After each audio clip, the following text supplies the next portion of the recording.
must be stopped in its tracks, or the horror you saw in Manchester and so many other places will continue forever. You have thousands and thousands of people pouring into our various countries and spreading throughout. And in many cases, we have no idea who they are.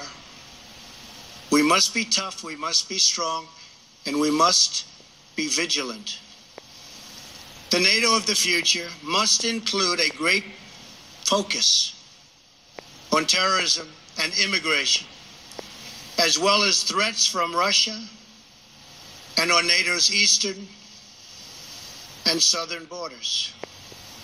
These grave security concerns are the same reason that I have been very, very direct with Secretary Stoltenberg and members of the alliance in saying that NATO members must finally contribute their fair share and meet their financial obligations.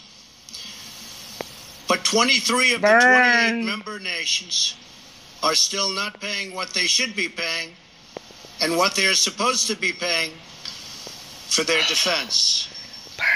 This is not fair to the people and taxpayers of the United States. And many of these nations owe massive amounts of money from past years and not paying in those past years. Over the last 8 years, the United States spent more on defense than all other NATO countries combined.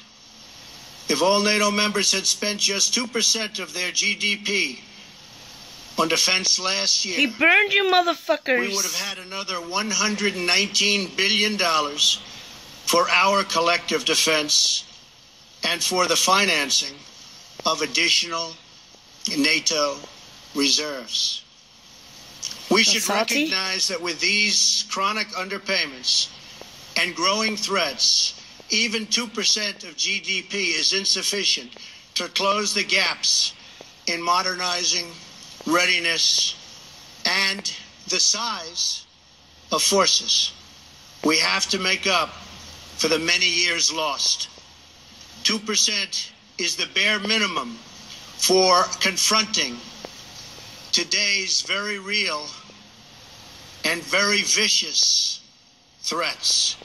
If NATO countries made their full and complete contributions, then NATO would be even stronger than it is today, especially from the threat of terrorism.